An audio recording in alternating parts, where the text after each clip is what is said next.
recap po natin sa first part, and for the sake nung may mga hindi naka-attend yata ng first part, nung forgive us our trespasses as we forgive those who trespass against us.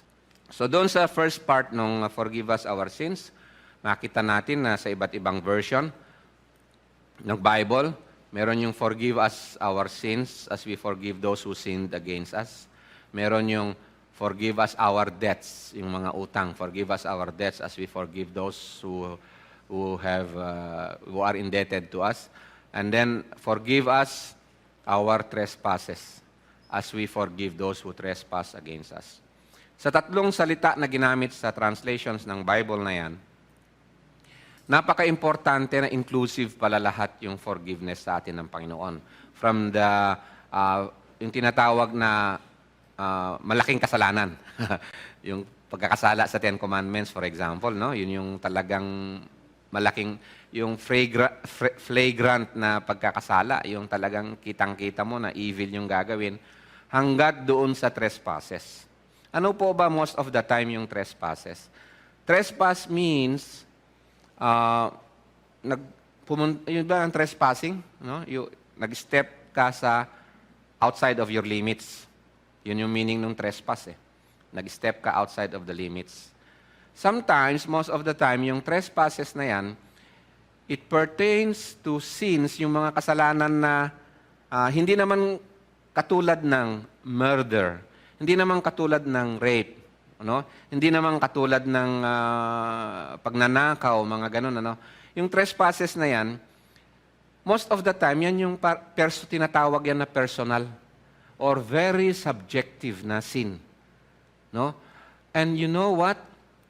Most of the time, ang struggle ng mga Christians sa forgiveness is about trespasses. Hindi yung major crime. Kasi hindi natin kadalasan na-encounter yung may murder, di ba? May rape.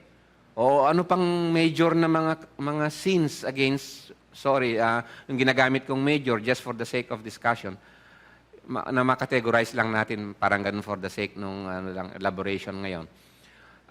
Hindi naman yun ang daily na encounter natin eh. Ang na-encounter natin daily na struggle natin is yung trespasses. Mga sins na very personal, na hindi naman murder yung na-commit sa iyo, hindi naman katulad ng kidnapping or ano pang mabigat na kasalanan. Anong tawag dun sa Roman Catholic na major sins? Mortal sin. No, hindi siya mortal sin. Ang unforgiveness, nagsasuffer tayo kung minsan yung friction, yung hindi pagkaintindi, hindi pagkaunawa, kakulangan ng minsan may konting misinterpretation, kadalasan mga ganun lang. Ang nagko-cause ng issue ng unforgiveness sa atin. At kadalasan yun din po yung nagko-cause ng division in many churches. Hindi siya yung yung mortal sin eh. Yung mortal sin, kung minsan mas madali pa siyang mapatawad kasi once na nag-confess, umamin, meron ng justice, na idemanda o nakulong, nahuli na siya, wala na, it does not cause division sa church. Pero, as I have researched doon sa mga cause ng problema sa church, sa division sa church, yung mga maliliit na mga bagay at involve ang unforgiveness. Tapos magchichismis na yan, magkakaroon na lalaki, yun na yung kwan. You agree with me? Okay. So, kasama doon yung trespassing lang. May ba na trespass ka lang, We'll go through it. Sa ating recap ngayon, sabi natin na iwanan kong assignment ninyo ang Isaiah chapter 53 sa ating assignment, no? When I was young, at wala pa talaga sa Panginoon, kahit nung tinawag na ako ng Panginoon, hindi ko pa gaano nakikita kung ano yung meaning ng cross. Christ crucified on the cross. Pag nakikita ko yung movie na yun, umiiyak ako dahil naaawa ako. Naawa ako sa Panginoong Hesus. Meron na ba kayo naging feeling na gano'n? Naawa ako sa Kanya, bakit siya ginanon? Bakit siya naipako? The fact is, libo-libo naman noon ang napako sa krus na ipinako ng mga nag-umpisa yung crucifixion na yun, yung mga Romans eh. To the point na yung isang area, sa Jerusalem and nearby areas, nakalbo yung ano nila, yung mga hills nila, yung mga dahil sa dami ng pinutol nila ng mga kahoy paggawa ng cross. So libo-libo yung naipako sa cross nung time na yon ng Panginoong Hesus din. So bakit sa Panginoong Hesus umiiyak tayo pag naipapalabas yun? Kawawa naman siya and so on. Sana, sabi ko pa noon, sana andun ako para mailigtas ko man lang siya. Nako, para mailigtas ko ang Panginoong Hesus. Kaya tuwan-tuwa ako kay Simon, yung tumulong sa kanya na buhatin yung cross. Tuwan-tuwa ako Sabi ko, galing, tinatbuti na lang, may tumulong sa Panginoong Hesus, di ko naintindihan. Yung pala, kita natin dito, Diyos mismo ang nag-smite sa kanya. Diyos mismo ang nag-strike sa kanya. Diyos mismo ang nag-afflict sa kanya. Then it changed. Then nagbago yung perception ko. Kinakailangan palang mangyari yun because Christ crucified on the cross is God's witness, is God's evidence, at ang ebidensya ng katapatan ng Diyos sa kanyang justice, sa kanyang katwiran. Okay? Kaya nga, kung patuloy natin basahin yung Isaiah 53, He was pierced. Sino ang nagdala sa kanya sa lahat ng yun? Diyos Ama. God Himself pierced Him. God Himself crushed Him for our iniquities.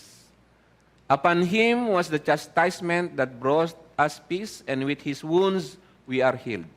The Lord has laid on Him the iniquity of us all. Kung hindi pala napako ang Panginoong Hesus sa krus ng Calvary, wala tayong pag-asa na mapatawad sa ating mga kasalanan. You know why? Ibig sabihin, hindi pa ibinibigay ng Panginoon yung kabayaran, yung hinihingi na hustisya ng Panginoon. At kaya nga yung katanungan na ganito, no? Bakit kinakailangan pang mapako ang Panginoong Hesus sa krus ng Calvary para lang tayo ay mapatawad? Hindi ba po pwede yung I forgive you? Sabihin na lang ng Diyos na I forgive you, di tapos na. Sana Bakit kinakailangan pa ang Panginoong Hesus mapako sa cross of Calvary? Why is it that in the Word of God, sabi sa Acts chapter 4 ba yun, verse 12 na, there is no other name whereby men will be forgiven of their sins except in the name of Jesus. At ang sabi ng Panginoong Hesus, I am the way, the truth, and the life. No one comes to the Father except through me. Bakit walang ibang way kundi ang Panginoong Hesus? Why? Ano ang nagiging unique sa Christian? You know what's unique in Christianity? Walang forgiveness of sin except in Christ. Kaya kung mag-preach si na Paul, mag-preach si na Peter, whether to the Jew or to the Greek, anuman ang hanapin nila, they seek wisdom, they seek knowledge and so on. Ang hindi nila nakikita, sa tinatalino ng Panginoon, sa ginagaling-galing ng Panginoon, na lumikha ng langit at ng lupa, why is it that the solution to man's problem is Christ crucified on the cross? Wala nang iba bang tatanggapin ang Diyos na solution kundi yun lang. Because God is a God of justice. I-implement niya yung justisya niya because God said sa original sin ng tao at sa kasabi rin na lahat tayo nagkasala, you shall surely die. Nung sinabi ng Panginoon yung you shall surely die, that reflects, pinapakita doon ang justice, ang hustisya. Ano ba ibig sabihin ng hustisya? Sa pagkaintindi natin. Halimbawa, di ba, meron yung napatay yung anak mo or na-rape yung anak mo at maraming nangyaring ganyan. So umiiyak yung parents nung or yung kamag-anak nung mahal yung loved ones nung na-rape na yun o nung napatay na yun, umiiyak sila sana magkaroon ng hustisya. What do they have in their mind na sana magkaroon ng hustisya? Mahuli yung gumawa ng crime, mahuli at ma-penalize. Kapag nahuli at na-penalize, sabi ng biktima, pati nung kamag-anak, salamat, may justice. God is crying to fulfill yung justice sa pagkakasala ng tao. That's God's righteousness. And so, upang ma-fulfill yung justice na yan, instead na sa atin babagsak, at talagang for sure sa atin babagsak, sinalo ni Kristo. Yung lahat ng penalty for our sins, kinuha niya sa kanyang sarili. At sabi niya, kumbaga sa kumbaga dun sa isang tao na may isang hari na ang rule sa kanyang kaharian, kahit sino, pag nagkasala sa hari, puputulan niya mismo ng ulo. It so happened na ang nagkasala, yung mahal niya mismo sa buhay din na kapatid niya. So kinakailangan niyang i-display sa buong kaharian, kanyang buong kaharian, napupugutan niya ng ulo yung kanyang kapatid.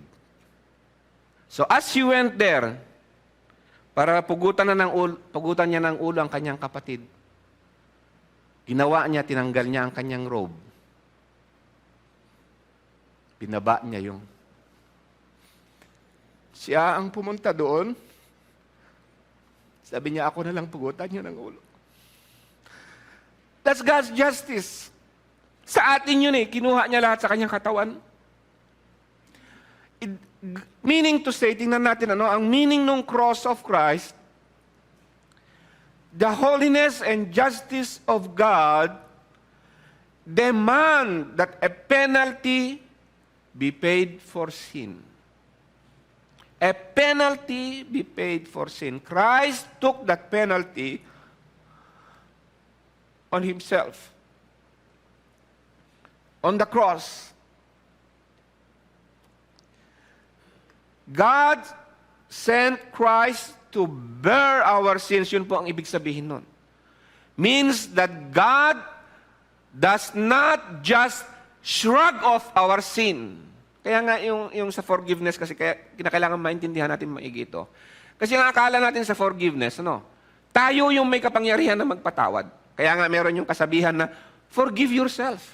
Kung nahirapan ka, forgive yourself. O para hindi ka na mahirapan sa sarili mo, forgive. No, we can only forgive. Ang limit at saka extent ng ating forgiveness is modeled after God's way, after God's words. Hindi tayo pwedeng mag-imbento ng sarili nating justice except yung pattern na ibinigay sa atin ng Panginoon sa kanyang salita. Kung ano ang limit at saka extent nun, based lang yun sa salita ng Panginoon, ang ating mga actions at ang ating mga gagawin, at doon natin sinasabi yung itinataas natin ang Panginoong Hesus. Yun ang ibig sabihin nun. Yung pagsunod natin sa kanyang instruction, sa pagkaalam sa kanyang mga sasabihin. The cross of Christ is very clear. Means all sin must be judged. All sin must be judged. Ano ang feeling ninyo kapag kalimbawa kamag-anak mo, kapatid mo, mahal mo sa buhay, yung ni-rape, pagkatapos dinala sa korte, nahuli ng mga pulis yun ng rape, dinala sa korte, ang sabi ng judge, forgiven. Hindi ka na makukulong. You are forgiven. Ano feeling mo? Is justice met?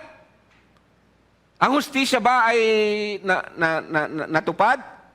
Anong gagawin mo? Magwawala ka, di po ba? Where is justice? Where is justice? Bakit anong hinihingi mong justice? That sin must be judged. Okay? Maliwanag po ba? Kung meron kayong questions, ay sasabihin ko ito ngayon, habang nagpipreach ako, you can interrupt me. Ma-clear ka agad kung meron kang katanungan. So, i-ready nyo na yung mga katanungan. Kasi first session natin, may mga katanungan, I know, na hindi nasagot and you have questions. So, gagawin natin ngayon yan. But you have to bear with me na 1 hour plus siguro tayo. Okay? The cross of Christ is very, very clear. All sin must be judged. Yan ang isa sa uniqueness ng Christianity. Yan ang katotohanan na salita lang ng Diyos ang nagbigay ng katotohanan na yan. No other religion can match the truth. Amen? Ikumpara niyo sa anong klaseng religion, sa anumang klaseng katuruan. This is God's truth. Christ on the cross is the power of God unto salvation. There is no other way, because our God, meaning to say, we can rely, we can trust, we can rest sa truthfulness na there is justice in this world. Sa Kanya tayo nagpapahinga. Meaning to say, tingnan din natin ating sarili, because there is God's justice. Kinakailangan tayo ay marunong mag-confess sa harap ng Panginoon, humingi ng kapatawaran, at tayo ay mag-repent. Because God is a God of justice, at ilalakad natin din yung justice ng Panginoon. Kasi yun ang pattern natin, yun ang kukuha natin ng instructions sa all walks of life, sa ating trabaho, sa ating dealings, sa ating pagtatrabaho, sa pagiging empleyado, and so on. Lumakad tayo sa katwiran ng Diyos. Because all of God's Word in the Bible, pinapakita doon ang God's justice, katwiran ng Diyos. Ang salita ng Diyos, doon mo makikita ang kanyang katwiran. All sin must be judged. Either your sin is on you, and you will bear the penalty, that's the hell. Amen? Or, your sin is on Christ, who bore the penalty. Either way, God does not take sin lightly. The just penalty must be paid. All sin must be paid. If you are in Christ, then your sins are on Christ. And if you don't trust Christ, if you don't believe in Christ, then your sin is on you. Walang kaligtasan yan, walang lusot yan. Amen? At kapag ang isang tao, he acts like God, na siya ang nasaktan, hindi natin dinideny yung masakit, yung masaktan, yung ma-offend ka, and so on. Yes, it is there. But, tingnan mo na yung emotions mo and so on, you do not act like God as if yung nagkasala sa'yo, napakalaki yung kasalanan niya to the point na sabihin mo, wala, hindi ko kayang patawarin yan. Eh kung na-meet na niya yung instructions ng Diyos at hindi mo pinapatawad, magtataka ka dun sa kabila, bakit kaya siya dun sa heaven, ako andito sa hell? Ano? Hello? Hindi ko patatawarin yan, hindi ko kayang tingnan ng pagmumukha yan kahit sa impyerno. Pupunta siya sa heaven, baka ikaw ay pupunta sa impyerno. Hindi ko kaya tingnan yan kahit sa impyerno. Isipin mo, tindi ng galit, no? Alam na pala niya pupunta sa impyerno dahil doon. Wow. Okay. So the cross of Christ is the power of God unto salvation. Therefore, the word forgiveness can mean cancellation of charges. Cancellation of charges, cancellation of debts, ng mga pagkakautang natin sa Diyos. Mayroong theological forgiveness that God alone can forgive. May mga consequences ang ating mga sin na kinakailangan nating bayaran horizontally, which is the social forgiveness. May social forgiveness na kahit meron na yung social forgiveness, not necessarily mean na meron yung theological or religious forgiveness, no? Yung vertical na forgiveness to God. Meaning to say, yung isang tao na huli, na nagnakaw, nabayaran niya ang kanyang pagnanakaw, sa social forgiveness, napatawad siya. Binayaran niya yung ninakaw niya, ng ano man ang requirement ng mundong ito, or binayaran niya. So, free na siya. Sabi nung judge, okay, nabayaran mo na, cancel na yung debts mo. Pero yung taong yun na merong social forgiveness, pero hindi siya nagpunta sa Panginoong Hesus, wala siyang theological forgiveness. Okay?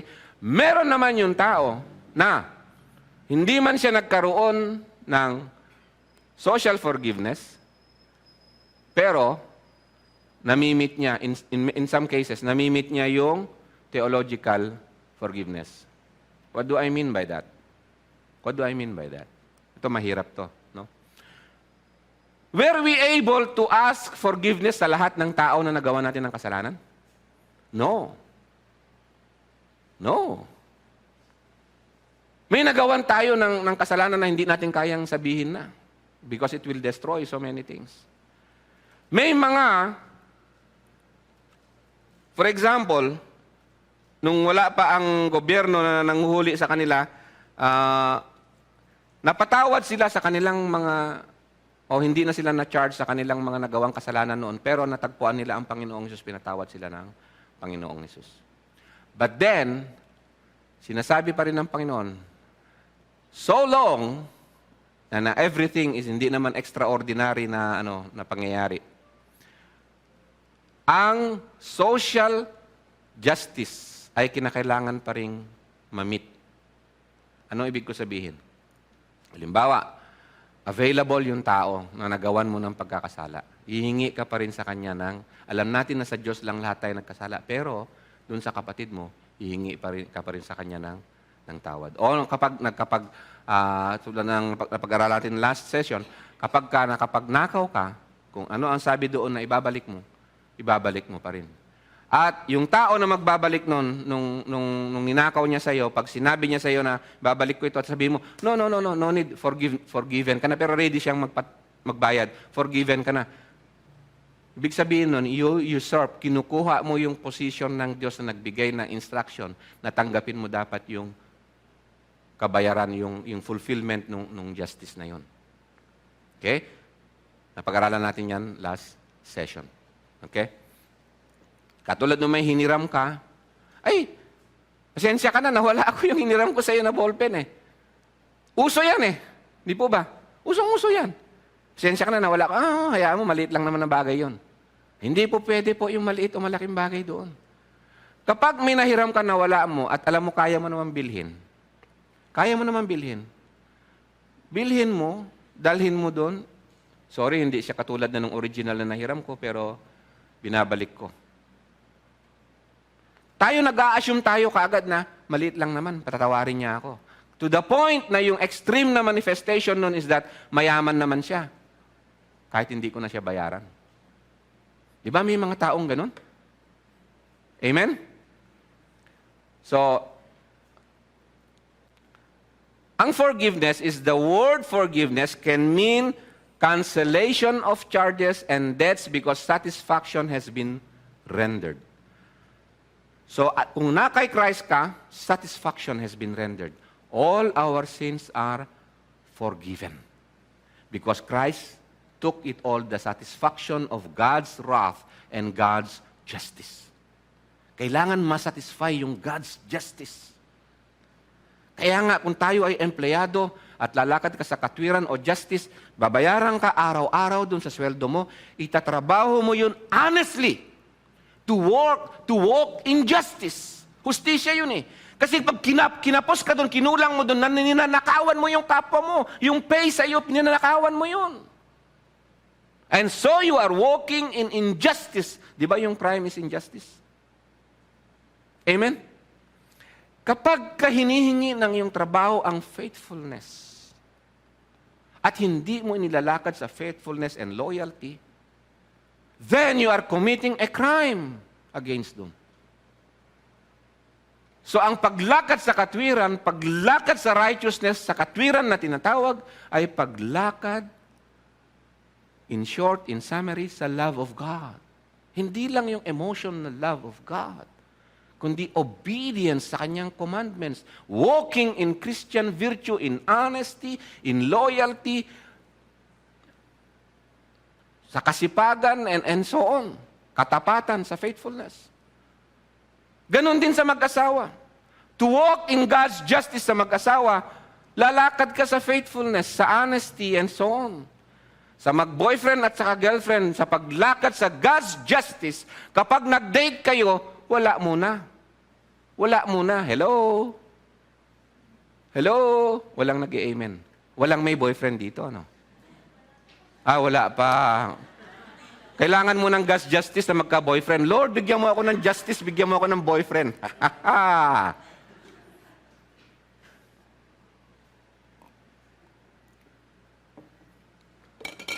Kapag hindi pa kayo married at merong touch na intention, is that walking in God's righteousness? Not at all. Not at all.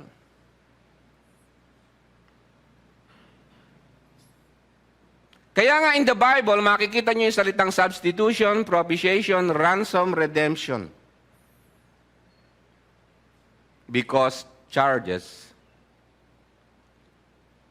are dropped because satisfaction has been rendered.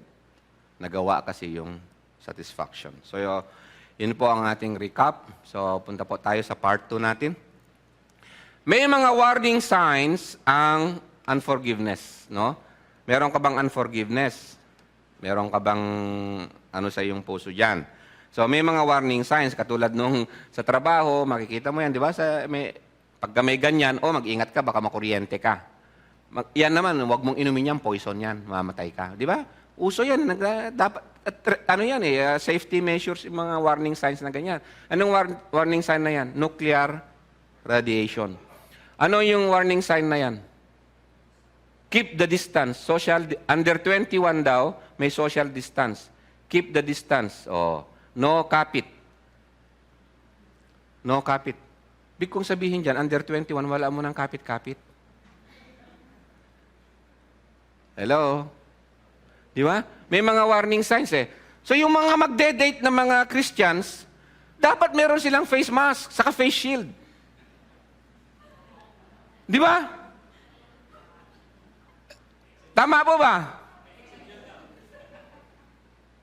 Kapag hindi pa sila married, maghalikan man sila basta may face mask, okay lang. Hello? Huwag mo lang ilabas na ganun. So, mayroong pong warning signs yan sa unforgiveness. Okay? Dito, no, titingnan natin that we repent of any signs you might be usurping God's office. And that you can see in Romans chapter 12, verse 19. We are prone to sin to become like God. Okay, yung mga actions natin. Repent of the works of the flesh. Galatians chapter 5, verse 19 to 21. Why? Yung unforgiveness, pwede niyang stir up yung works of the flesh. Kaya nga sabi ko, trespasses lang, sa isang church, kaya niyang i-divide ang isang church. Dahil sa may mga unforgiveness. Sa trespasses lang yun. Hindi pa yun, anong tawag doon? Mortal sin. Examine the offense. Pag-pray mo yung offense na yun, kung minsan bias tayo sa ating sarili eh. It could be against our own preferences or whims lang natin. Alam mo, meron yung mga nagbubuli, meron mga nag-expect ng mataas na perfectionist o mga madali silang ma-offend, wala silang consideration and so on. So, titingnan nila kaagad na offense sa kanila kahit na biblically speaking sana, hindi naman offense. Are you with me? Okay, nagkakaintindihan. So, tingnan natin yung case ng number 3 dito na examine the offense. It could be against your own preferences because it is happening na katulad ng illustration ng Panginoon sa case ng divorce. Sa case ng divorce, tingnan natin na sinabi ng Panginoon, sa Matthew chapter 19. Ang reference natin, verse 3, the same chapter, saka verse 9. Itong mga Pharisee, they were talking about divorce, pero related ito sa by any cause, tayo ba ay na-offend din o tayo ba ay natetrespass. The Pharisees came up to him and tested him by asking, is it lawful to divorce one's wife for any cause? Kasi masaktan tayo for any cause eh. Di ba? Di natin pinag-aaralan kung baka galing sa atin yung offense mismo. Tayo mismo yung sarili natin nag-trigger or what. Sa Matthew 19 verse 9, sabi ng Panginoon, I say to you, whoever divorces his wife except for sexual immorality and marries another commits adultery. So ang Panginoon ang naglalagay din ng mga extent, no, ng limits sa ating mga supposed to be reactions. Kasi yung mga Pharisee, for any cause, halimbawa yung isang asawa, bagong kasal sila, tapos naglaga ng itlog, nasunog pa yung itlog. Itlog na nga lang ang alam ng lutuin. Nasunog pa. Divorce kaagad. Nagluto siya, no? Naalatan niya yung luto niya. Niluto niya itlog na maalat. Inasinan pa niya. Patay. Meron mga ganyan nagluluto eh. Alam niyo ba kapag niluluto kayo ng tahong, huwag niyo lagyan ng asin. na tahong yung niluto niya. For any cause, i-divorce nila yung asawa nila. Kaya doon pumasok yung issue ng question sa Panginoong Yesus ng divorce. For any cause, pwede ba tayong ma-offend? Or pag-aralan naman nating maigi. May mga self-centered, I admit, katulad ko, dahil mga expectations mo, o tingin mo sa sarili mo, so lahat hindi dapat na ma-offend ka, konting bagay, ganito, madali kang magalit, madali kang talagang aanuhin mo talaga, didikdikin mo talaga yung nagkamali sa'yo. Di ba? Meron ba kayong ugali na ganun? Didikdikin mo talaga yung nagkamali sa'yo. Sinabi nga ni Pastor Jess yun, di ba? Didikdikin mo siya, powderin mo, sabay ipupunas mo pa kung saan mo gusto. Diyan ka! Sama na loob mo, di ba? Iipitin mo siya. So, balik tayo dito. So, you repent of any signs you might be usurping God's office. Repent of the works of the flesh, kung lalabas na yan, and then examine the offense. Okay. Kaya nga sabi rito sa 1 Peter chapter 5, verse 6 to 9, humble yourselves therefore under the mighty hand of God, that He may exalt you in due time, casting all your care upon Him, for He careth for you. When we look at these verses, ang tingin lang natin dyan, yung mga problems, economical problems natin, di po ba? Kadalasan. Kadalasan, ganun ang tingin natin na He cares for me, yung economic problems ko, ganto. Pero when we humble ourselves under the mighty hand of God, in all instances, nag-humble tayo sa Panginoon, hindi lang sa economic needs natin. Okay? Even yung care natin sa forgiveness na nag-struggle tayo. We humble ourselves under the mighty hand of God, that He may exalt us in due time. You cast all your care upon Him, your care for justice, o pati pag-examine mo sa sarili mo, baka ikaw yung, tingnan mo, baka for any cause, gumagawa ka lang ng offense, for He careth for you. Because the devil, He uses all ng chances niya, be sober, be vigilant, sabi rito, because your adversary, the devil, is a roaring lion, walketh about, seeking whom he may devour. At posible ba na ma-devour ka because of unforgiveness? Yes. Verse 9, whom resist steadfast in the faith, knowing that the same affliction, may struggle din, may affliction din sa unforgiveness. Okay? Are accomplished in your brethren that are in the world. I know na yung context nito is talking about persecution and trials that they suffer, but in the middle of the trial and persecution, mapoproduce yung unforgiveness. Amen? Okay. So kaya nga sabi rito, take care lest the offense produces in you the deeds of the flesh. Bitterness. Sino na nakaranas ng bitterness? Pakitaas yung kamay. Because of unforgiveness. Anger. Resentment. Paano ba yung resentment? Tulungan niyo ako sa Tagalog niya. Hateful thoughts. Pag naisip mo siya, niisip mo siya, sana nasa pressure cooker siya. No? Palalambutin sana ng impyerno yung mga buto-buto niya at saka bones and marrow niya. Hateful thoughts. Pag meron siyang success sa kanya, umuunlad siya sa buhay, sama ng loob mo. Yung bumaba siya ng tricycle, dumaan yung mabilis na sasakyan, nakaligtas siya, sayang. Hateful thoughts, talagang hatred. Meron na kayong ganon? Nakaranas kayo ng ganon? Retaliatory thoughts. Kailangan mong mag-revenge. Sana may kakampi akong scorpion na mauutusan ko yung scorpion na yun. Sa habang tulog siya, pupunta yung scorpion. Kakagatin sana siya. Hindi lang sa kilikili, kundi doon sa cursing thoughts. Kaya sabi nung nakaraan na preaching ni pastor, cursing thoughts. No? Gusto mo siyang i-curse. Wala ka talagang inisip na kung meron ka niyan, yan yung mga symptoms, yan yung mga warning signs. Could be a cause of unforgiveness. Vengeful heart. No? Vengeful heart. You hold a grudge. Ibig sabihin ng holding a grudge, isa sa mga manifestations yan ganito. Wala namang kaalam-alam yung tao na ano, wala namang intention na mag-stir up sa iyo yung isang tao na binalita niya lang sa na ay si ganito pala si person A, yung person A nagkasala sa iyo. Si person A ganito yung napunta siya sa ganito.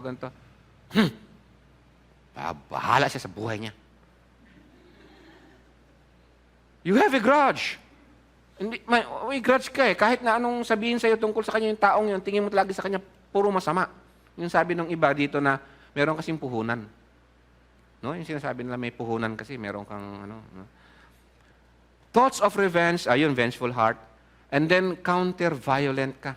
Yung evil na inisip mo nagawa sa iyo, gagawan mo rin siya ng evil. Okay? Pag meron yung mga signs na yan, okay? You are tortured by hateful and bitter thoughts. You are eaten alive inside by a vengeful heart, drowning in the filth of evil thoughts. Yan ang ipoproduce nung ano. Kaya yung mga wala sa Panginoon, sa mundo, ang advice nila ganito, para makaranas ka ng kalayaan, patawarin mo na para makaranas ka ng kalayaan. No? Yun ang way ng mundo. Pero sa Christian, ang way ng Christian, magpakumbaba sa Panginoong Hesus. Sabi ni Peter na, humble yourselves under the mighty hand of God. Kung ikaw nagkasala doon, humingi ka ng tawad sa Panginoon, humingi ka ng pagtuturo ng Panginoon, how, kung paano yung evil. You do not repay evil for evil. So ang susundan mo yung teaching ng Panginoon, yung command ng Panginoon to walk in righteousness. Kahit ano pa kung ano yung re-require ng Panginoon na dealings mo dun sa taong yun, hanggang dun lang. Huwag mong palitan ng kasalanan yung nagawang kasalanan sa iyo. Okay? So that is, God is primarily the forgiver, meaning to say, tayo ang forgiven. We do not act like God, na tayo yung magbibigay ng definition how to forgive. We cannot forgive. Halimbawa, yung penalty niya is death penalty. Hindi mo pwedeng sabihin na ikaw yung judge o ikaw yung ano. Hindi, wipe out ko na yan. Wala nang death penalty. So yung question kanina, may question nung nakaraan, paano yung presidential pardon? Parang yung issue ngayon kay Templeton. Diba? Na finorgive ni Duterte. Ang dami na nagwala-wala ngayon na ano. Where, sa mundo, they may do whatever they do. Ang sa atin, susundan lang natin yung sinasabi ng salita ng Panginoon. Unfortunately, yung murder ngayon, wala na yung death penalty. Pati yung adultery, wala na rin yung death penalty, and so on. Hindi pa natin kayang gawin yan as Christians ngayon, sapagkat hindi pa regenerated ang ating society. I-apply natin sa life natin, yung to the extent lang na po pwede nating i-apply. Amen? Okay. So we are most often tempted to usurp God who is primarily the forgiver. Nakikita natin sa sarili natin na kapag hindi natin napatawad yung tao, akala natin madadala siya sa impyerno. Di ba? Yun ang gustong-gusto mo na eh. Madala siya sa impyerno pag hindi mo pinatawad eh. So nilalagay mo sa iyong kamay yung finally, yung God's justice. If we see ourselves as forgivers in the primary sense, we have usurped God's office. Kaya nga sa Romans chapter 12, verse 17 to 21, sabi rito, repay no one evil for evil, but give thought to do what is honorable in the sight of all. Paano yung enemy mo? Gawin mo pa rin yung God's justice. Gawin mo pa rin yung God's righteousness, yung commandment ng Panginoon, how to love. Hindi mo pwedeng palitan ng injustice yung gawan ka ng evil and then gagawan mo rin ng evil. Ang point ko dito is, kaya sabi ng Panginoon, enemy mo yung isang tao, sabi niya, when nakita mo yung ox niya, yung donkey niya is fallen down, at may load yun, may kinakarga, tutulungan mo, pupunta tayo doon. Okay? If possible, so far as it depends on you, live peaceably with all. Maintain peace, if possible, sabi rito. As far as it depends on you. So merong part dito na you cannot live at peace kasi ang hirap-hirap pang mag-forgive. Depende sa extent ng nagawang kasalanan sa'yo. Pero as much as possible, as far as it depends on you, sabi ng Biblia, live peaceably with all. Beloved, never avenge yourselves. So ito yung never. Never do. Never avenge yourself. Always rely on God's righteousness na siya yung ultimate na dapat susundan kung ano yung susundan na righteousness na decision niya sa lahat ng pagkakasala. Never avenge yourself, but leave it to the wrath of God, for it is written, vengeance is mine, I will repay, says the Lord. Ano ang kasalanan mo doon kapag nag-revenge ka? You usurp God's office, becoming like God. Okay? And so, sa Luke chapter 18, verse 1 to 8, and he told them a parable to the effect that they ought always to pray and not lose heart. He said, in a certain city there was a judge who neither feared God nor respected men. And there was a widow in that city who kept coming to him and saying, give me justice against my adversary. For a while he refused, but afterward he said to himself, though I neither fear God nor respect men, yet because this widow keeps bothering me, I will give her justice so that she will not beat me down by her continual coming. Okay? And the Lord said, hear what the unrighteous judge says.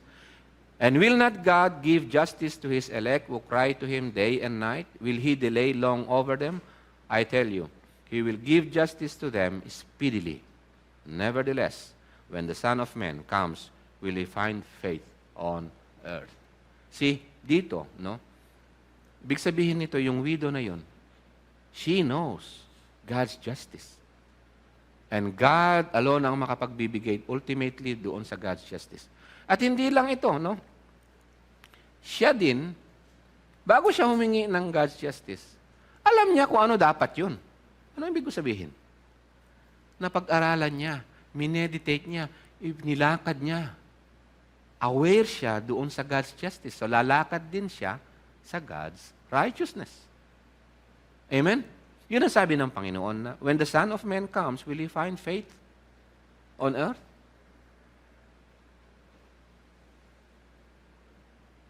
Kaya nga sabi rito, sa Romans 12, verse 17 to 21, to the contrary. So, kanina, pwede tayong humingi ng God's justice. Amen? Kung nagawan tayo ng evil, hingi tayo sa Panginoon ng God's justice. Hindi masama yun. But, do not sin habang hinihingi mo yung God's justice. Hindi mo pwedeng sabihin sa Panginoon, Lord, gusto ko na ngayon na sana, Lord, igasgas mo yung taong yun sa Lord, thy will be done. Ang alam ko, sa sinabi ng Panginoon, no? Pag-pray mo pa nga Pag-pray mo na makilala nila ang Panginoon. If not, kung hindi nila makilala ang Panginoon, alam mo naman na yun. Dalawa lang naman ang pupuntahan, okay? You rest on this knowledge, no? Dito sa kaisipan na to. If you are in Christ, our penalty is laid on Him. All in God's eyes, in God's ways, at faithful ang Diyos, walang mintis yan, all sin must be penalized. It must be punished.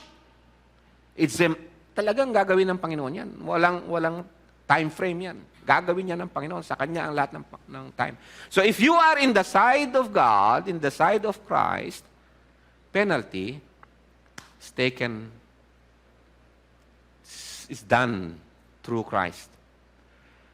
Yung wala kay Christ, alam nyo na yung pupuntahan. You rest on that. There will be God's justice on that. All crime, all sin will be punished. Amen? Doon tayo magpahinga. At doon tayo lalakad. In fear of God. To the contrary, if your enemy is hungry, feed him. If he is thirsty, give him something to drink. Huwag kang gumawa ng unrighteousness. Yung kung ano yung crime niya sa'yo, crime niya yun na mag-aantay ng punishment yun. Pero ikaw, huwag mong balikan ng evil for evil. Give him something to drink. By so doing, you will heap burning coals on his head. So it's the Holy Spirit who will take care of that. Do not be overcome by evil, but overcome evil with good. Let me explain that further. Explain pa natin yan. When you do good, by so doing, you will heap burning coals on his head. Okay? If you don't, you will heap burning coals on your head.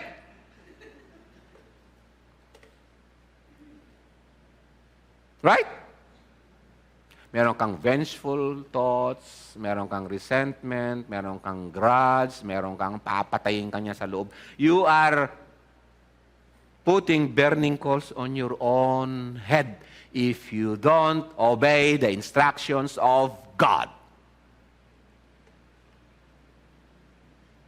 Amen? But I say to you who hear, Luke chapter 6, verse 27-28, love your enemies. Do good to those who hate you. Bless those who curse you.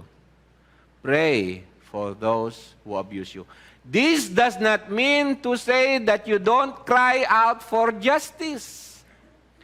Part of your prayer is asking for God's justice. Either God will put it with Christ, yung sa taong yun, or ang destination niya is ultimate na punishment ng sin. Amen? You are praying for God's justice. When you love your enemies and you do good to them, nasa side ka ng Panginoong Yesus. Yung penalty for your own sins was taken care by Christ. At kung hindi siya pupunta doon, alam niyo muna yung pupuntahan niya. Pray for those who abuse you. Kaya nga dito, if you meet your enemy's ox or his donkey going astray, you shall bring it back to him. Exodus 23, verses 4-5. If you see the donkey of one who hates you lying down under its burden, you shall refrain from leaving him with it. You shall rescue it with him. Bakit kaya kasama yung donkey?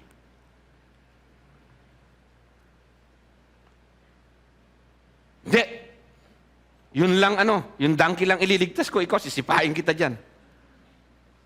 Ha? Yung donkey falling down with the burden, di ba meron yung kindness mo sa animal? Kasama yun sa law ng Panginoon eh. So, double yung sin mo pagka hindi mo ginawa yung nakita mo na yun, nakita mo pa yung isa. Dahil dun sa unforgiveness mo dun sa iyong enemy. Dinisobey mo na dinoble mo yung kasalanan mo sa Panginoon. Hello? Di ba kapag may unforgiveness kasi isang tao, madikit siya sa isang tao, damay sa kasalanan yung isang tao ng iyong hatred? Correct? Nag-i-increase yung sin. Imbis na dati, hi, okay na okay ka dun sa isa, dumikit siya dun sa isa. Dalawa na sila. Sa mga magkakamag-anak, yung hindi mo kakabanding na relative, yung mga anak niya, ayaw mo. Tama po ba? Meron tayong gano'ng tendency eh. Yung kabanding mo na okay kayo na kapatid mo, relative mo, yung mga anak niya, huy, ang ganda-ganda naman, ang gigit-git pa. Pero yung isa, wala namang kasalanan sa iyo yun, ha? Ayaw mo lang, may disgusto ka lang. Totoo yun, di po ba?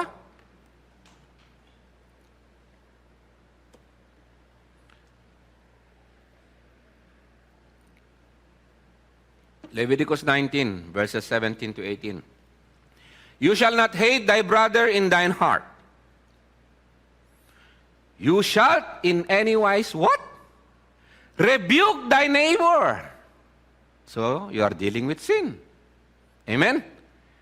Hindi yung basta iniwan mo na lang na yung nagsampal sa'yo, sige, sampal mo pa ako, sige pa. Yun, pag powerless ka na yan, under, katulad nung mga Jew, under sila sa power ng Rome, talagang kapag pumalag ka, patay o buhay ka nun, papatayin ka nila. Pag sinampal ka, kapag kinuha yung ari-arian mo, kinommission ka nila as a soldier, hindi ka makakaano kasi it will cost you your life. So, ipapasampal mo talaga yung kaliwa at saka yung kanan sa gagawin nila. To save your skin. Pero dito, pag kapatid mo, o as much as you can, hindi mo pwedeng sabihin na, sige, rapein mo pa ako. Ni-rape na yung isa, sabi mo, hi, rapein mo pa ako kasi pasampal mo yung kaliwa, pakasampal mo yung kanan. Are you with me? It cannot be, hindi ganun. Kaya nga, God's righteousness sa iyong bahay, binigyan ka ng Panginoon na i-defend mo yan. Pumasok sa iyong bahay ang isang pwede mo siyang patayin. In defense nung baka gagawa niya ng masama yung pamilya mo. Kung rapist yung pumasok, ay patayin mo. Hindi pwede, rapist? Wow, rapist! Halika, halika, halika! No way. That's not God's righteousness. Thou shalt in any wise rebuke thy neighbor and not suffer sin upon him. So kailangan mong alam i-handle yung pag-rebuke. Pag-aralan mo na. Kapag rebuke siya, ganito ang sagot niya, anong gagawin ko? Hay! Sana dobleng impyerno pa ang gagawin ko para sa'yo. Kailangan i-meditate mo na. Ihanda mo na yung sarili mo sa righteousness. Amen? Thou shalt in any wise rebuke thy neighbor and not suffer sin upon him. Thou shalt not avenge nor bear any grudge against the children of thy people, of your brothers and sisters, but thou shalt love thy neighbor, yun, kakabit yun, as thyself. Yun pala yung commandment ng Panginoon. Okay? And then there is the forgiveness inside the church. Thy brother. Especially involved dito, yung sa Lord's Supper. So sa 1 Corinthians chapter 11, verse 27, sabi ng Panginoon dito, whoever therefore eats the bread or drinks the cup of the Lord in an unworthy manner will be guilty concerning the body and the blood of the Lord. Sino yung unworthy manner na yun? 1 Corinthians chapter 5, alam natin sa 1 Corinthians chapter 5, nasabi nga rito ni Paul, cleanse out the old leaven that you may be new lump as you really are unleavened, for Christ our Passover lamb has been sacrificed. Let us therefore celebrate the festival, not with the old leaven, the leaven of malice and evil, but with the unleavened bread of sincerity and truth. I wrote to you about the sincerity and truth, sabi ni Paul. Sa verse 9, sabi niya, I wrote to you in my letter not to associate with sexually immoral people. Not at all meaning the sexually immoral of this world, or the greedy and the swindlers or idolaters, since then you would need to go out of the world. But now, sabi ni Paul, I am writing to you not to associate with anyone who bears the name of a brother or a sister, if he or she is guilty of sexual immorality. Kaya nga sinasabi ko sa inyo, no? Mga young people, kung guilty kayo sa sexual immorality, at wala kayong face mask and face shield kapag nasa harap kayo ng COVID.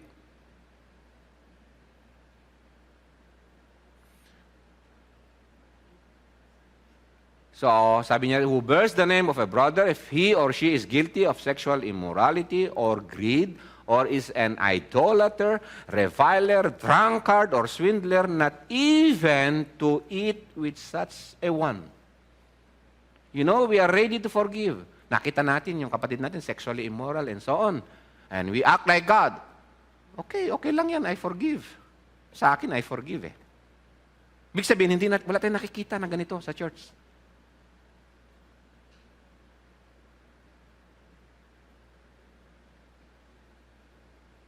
Alam mo nang ganun yung kapatid na yun, siya pa yung lalagyan mo ng iyong mga pagsinta o yung mga kapatid na lumalakad sa katwiran. Hello? Dahil meron kayo extraordinary bonding or friendship.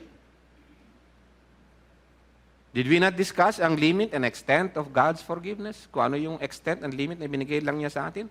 We surpassed that. We usurp God's office most of the time in here. For what have I to do with judging outsiders? Is not those inside the church whom you are to judge? Hindi ko sinasabi rito na titingin na kayo lahat ng kasalanan. Amen? I'm saying, ito yung talagang walang repentance, walang talagang hindi lumalakad sa pag-honor sa Panginoon. God judges those outside, sabi rito, kaya nga inside, purge the evil person from among you. Because meron tayong attitude, I forgive. Wag mo na, welcome lang, okay lang. No, it's not okay. It's not okay. Kung meron yung flagrant na lumalakad sa sin. Okay, hindi yung weaknesses lang na stumble o nahirapan o hindi ganun eh. Talagang lumalakad talaga yan, pinapakita pa niya kahit na drunkard siya o ano, then pupunta dito. No. Halika, baka i-welcome siya ni Lord. Halika, mag-Lord Supper ka. No! No. Amen? Matthew 5:29-30. If your right eye causes you to sin, tear it out and throw it away.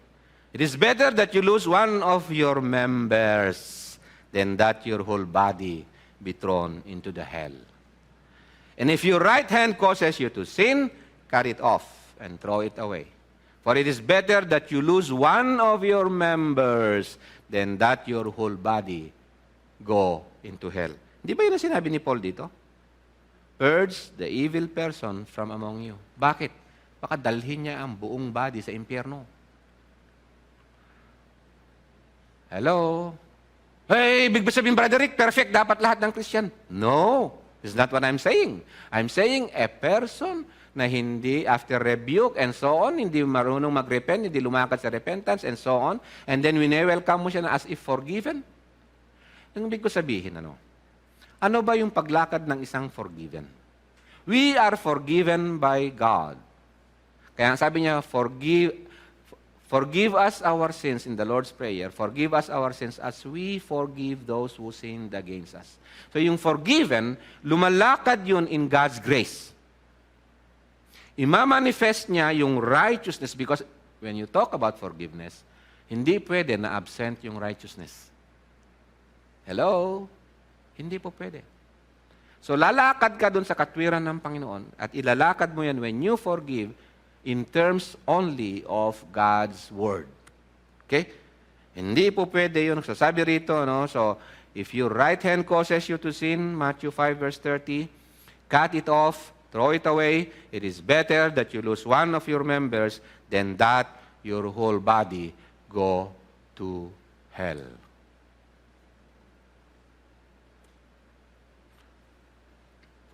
1 Timothy chapter 5:20, and for those who persist in sin, rebuke them in the presence of all, so that the rest may stand in fear. Yun ang purpose nun, to purge away yung sin na baka madaling maka-apekto sa iba.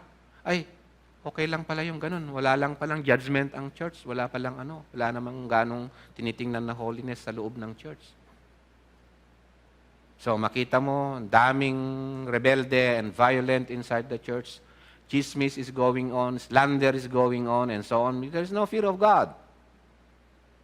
Because hindi sila lumalakad na sila ay forgiven. So our forgiveness is to be modeled after God's. Okay, ito na lang po. Gusto niyo yung break? 15 minutes na lang. Amen?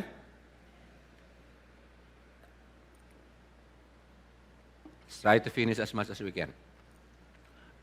So sa Matthew chapter 18 verses 21-35, then Peter came up and said to him, Lord, how often will my brother sin against me and I forgive him? As many as 7 times? Jesus said to him, I do not say to you 7 times, but 77 times, which means 70 times 7, which is 490, or marami. Di mo naman bibilangin ng 7 times yun, Times 70 times 7. Therefore, the kingdom of heaven may be compared to a king who wished to settle accounts with his servants. When he began to settle, one was brought to him who owed him 10,000 talents. Kung i-convert po natin sa peso yan, 1 talent is equal to 6,000 times daily wage. So, anong daily wage ngayon minimum? For example, yung labor, carpenter, ganun. Ang daily wage naglalaro sa 350 pesos. 350 pesos time is 6,000, meaning 1 talent. So, 6,000 times 350 pesos means, pakimultiply, yung mga dyan, mga auditors, nag-ano na, may calculator na kagad. 2,100,000 pesos ang 1 talent. So ito, yung pagkakasala o yung utang sa kanya nung master nung isang ito, Sa verse 24, one was brought to him who owed him 10,000 talents, means 10,000, multiply it by 2,100,000, means ang utang sa kanya is 21 billion pesos. Laki ano? Sino kaya? Pwede na pala akong umutang ngayon kasi nagbigay ang Panginoon dito, 21 billion ang pwede ko utangin. Sa kapatid ko na mayaman. Hello? Hindi. Ito pala yung utang, no? 21 billion. Ini-illustrate lang ng Panginoon. This is a parable, no? Hindi ito literal. Parable kung gaano kalaki yung pagkakautang sa kanya. And since he could not pay, sa verse 25, his master ordered him to be sold. Nasa Old Testament yan, di po ba? Can you confirm that, Pastor Jess? Sa Old Testament, yung bakit may mga slave na tinatawag sa Old Testament, hindi yung slave na alipin na yun. Hindi, nakatulad ng alam natin, akala natin yung galing sa Africa and then ginawang slaves. No. This is about yung hindi makabayad ng debt. He could not pay, his master ordered him to be sold with his wife and children and all that he had and payment to be made. So the servant fell on his knees, imploring him, have patience with me and I will pay you everything. Hindi niya na kayang bayaran actually. I will pay you everything. So utang tayo ng utang ngayon, sabihin natin, hindi, kaya ko pa rin bayaran. Amen? So bro, 2 million lang, ha? And out of pity for him, the master of the servant, isipin mo yung love ng Panginoon sa atin, ano? Ano man yung pangako natin, no? Even to repent. By grace pa rin yung pagpapatawad ng Panginoon. He knows that we cannot, hindi natin kayang bayaran yung penalty. It's only on Christ. It's only on Christ that the payment can be made. There is only one way, only in Christ Jesus. This is where Christianity is unique. Inuulit-ulit ko lagi yan. No one upholds justice more than Christianity because in Christianity is Christ. Wala nang iba pa. In this world, umiiyak lahat tayo for God's justice. But this is only known only in Christianity. Only in Christ. So the servant fell on his knees, imploring him, have patience with me and I will pay you everything. And out of pity for him, the master of the servant released him. Wow! May release pala ng 21 billion. Pero subject na siya for sana, di ba? Nirelease siya, no? Imagine how much God loves us.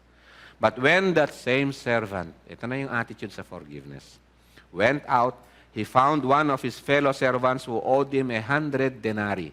So sabi natin kanina, 1 denarii is minimum wage 350 pesos. So yung nagkautang sa kanya is 100 times 350 means 3,500. Tama ba? 35,000 pesos yung nagkautang sa kanya. Siya yung utang niya, 21 billion, pinatawad siya, ni-release siya.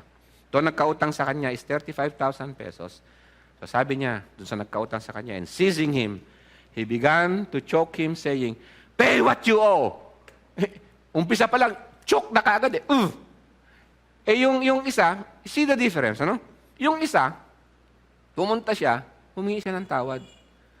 Hindi siya chinok, hindi siya sinipa, hindi siya inano. Kinausap siya eh. Kinausap siya. God's justice in righteousness. Diba tayo pag may nagkasala sa atin? No. Ready ka na kaagad na i-seal mo na, i-twist-twist mo na, lagyan mo pa ng glue para hindi na makabalik dun sa ano. Amen? He began to choke him saying, pay what you owe. Sige, attitude niya. Hindi attitude ng isang forgiven. Hindi attitude ng isang nabago sa Panginoong Hesus. So his servant fell down and pleaded with him, have patience with me and I will pay you.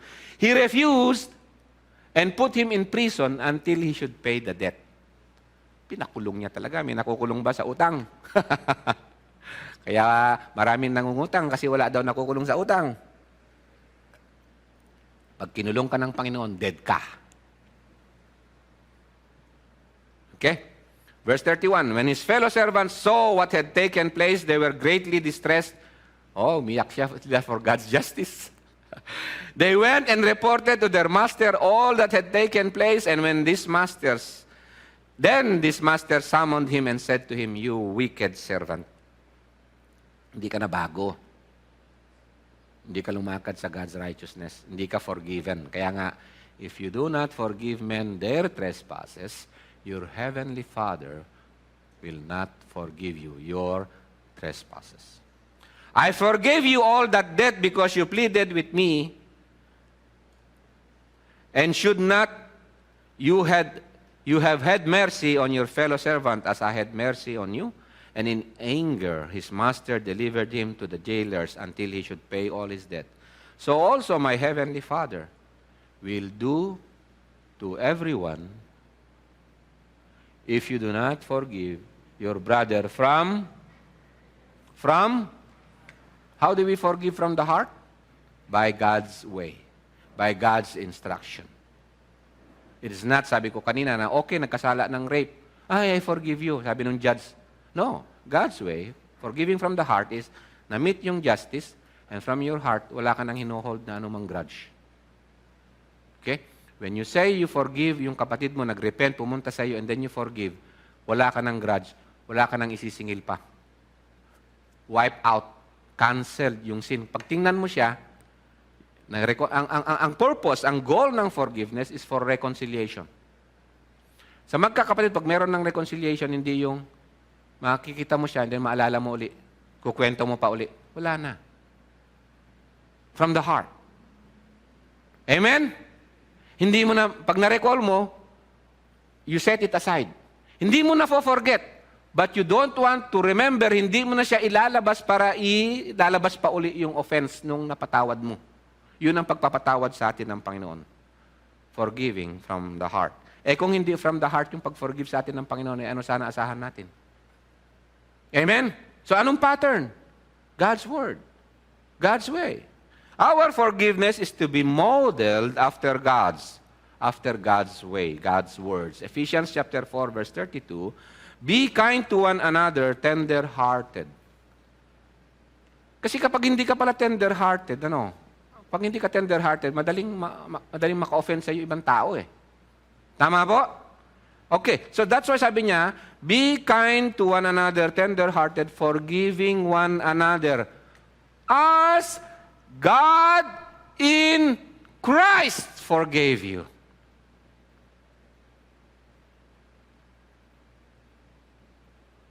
Colossians chapter 3, verse 13, bearing with one another. If one has a complaint against another, forgiving each other. Yung mga trespasses na yan. Yung mga, ano ba ang ayaw nyo sa ating kusinera, halimbawa? Sample lang yan, sister. Di ba madali tayong ma-offend na, pangit naman ng luto niya. Forgiving each other as the Lord has forgiven you. How do you forgive? As the Lord has forgiven us. How do we forgive one another? Ephesians chapter 4, verse 32. As God in Christ forgave us. And what is the purpose ng forgiveness? Merong holy purpose yun. 2 Corinthians 5, chapter 5, verse 18 to 19. All this is from God who through Christ, again, through Christ, reconciled us to Himself and gave us the ministry of reconciliation. When God forgave us, merong reconciliation, meron na tayong relationship, balik na uli yun. Amen? So we can come now to the presence of God as His children. And we can trust, and we trust yung faithfulness ng Panginoon because renewed na bago na yung relationship natin with God through Christ. We know now that God loves us as His children.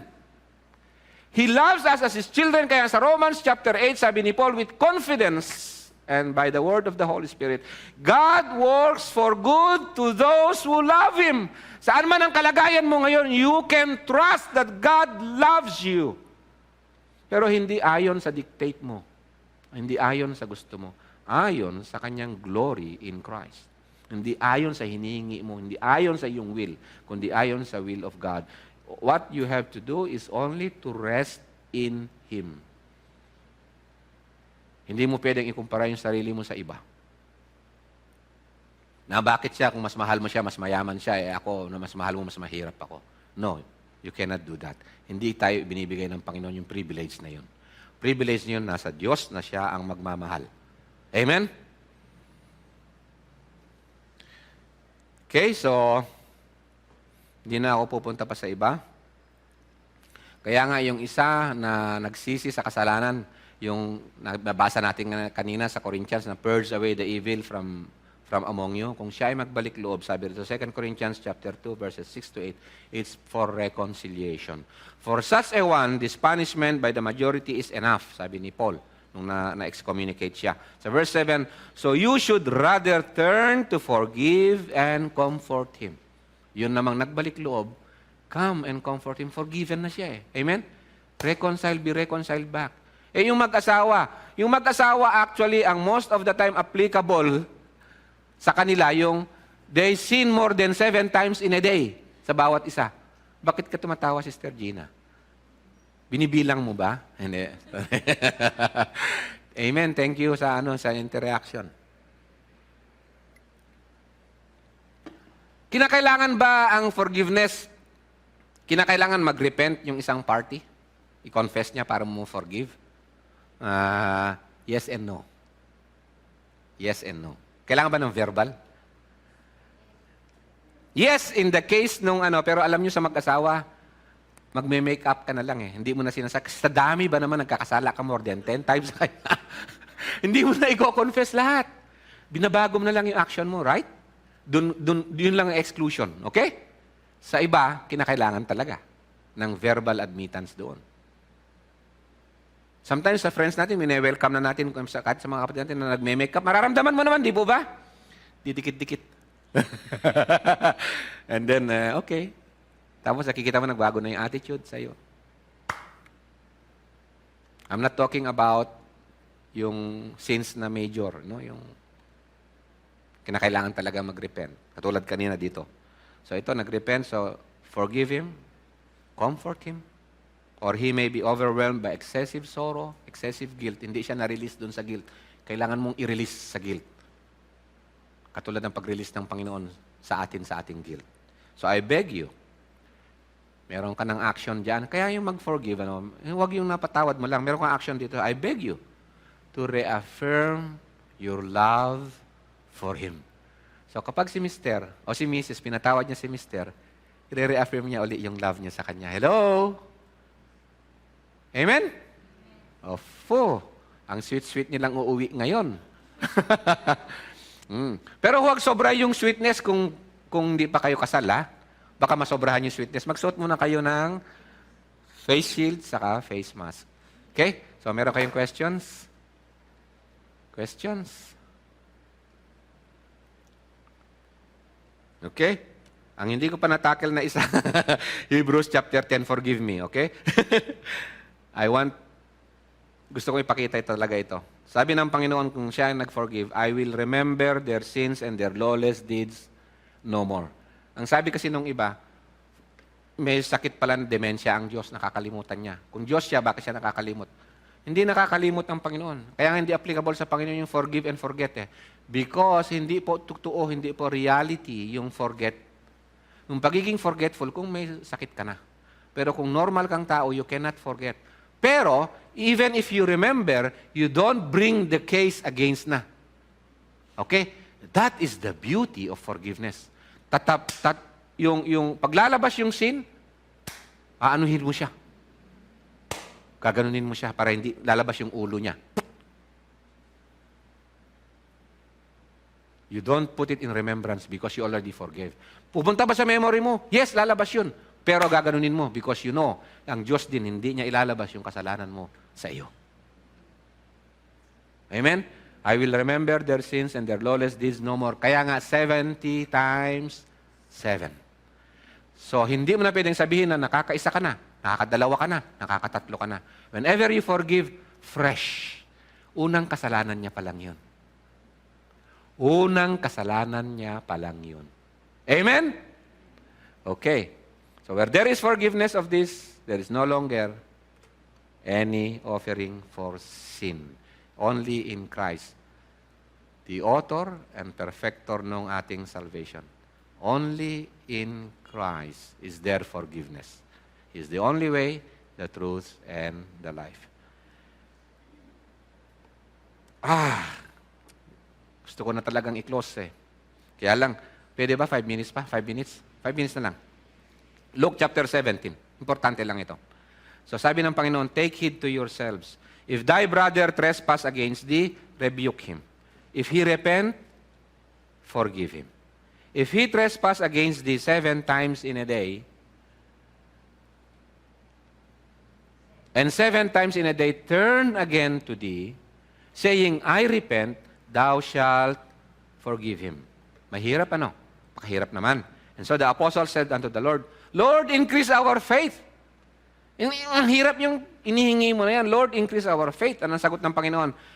And the apostle said unto the Lord, increase our faith. And the Lord said sa verse 6, if you had faith as a grain of mustard seed, you might say unto this sycamore tree or sycamore tree, be thou plucked up by the root, and be thou planted in the sea, and it should obey you.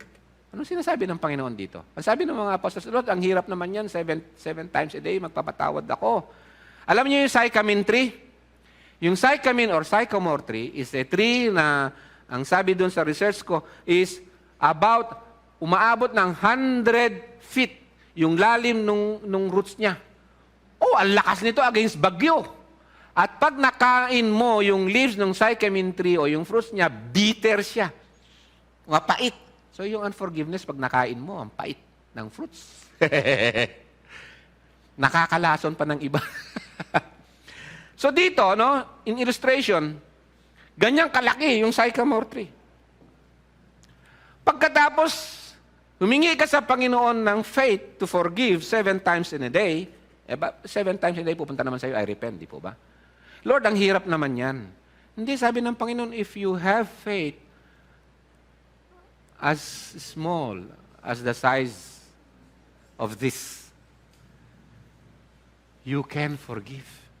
Maliit lang ang kailangan mong faith, hindi mo kailangan ng malaki.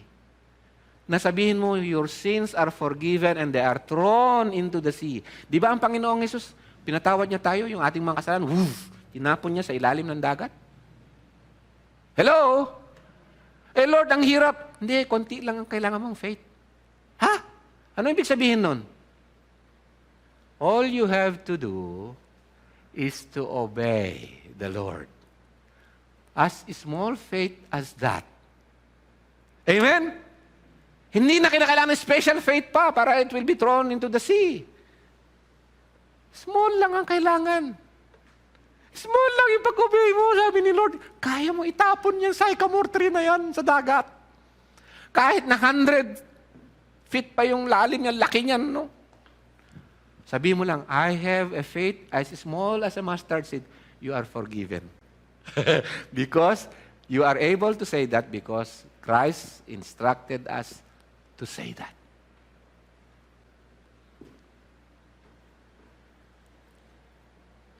Okay, so I'll stop there.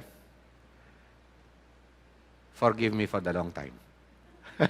God bless you po.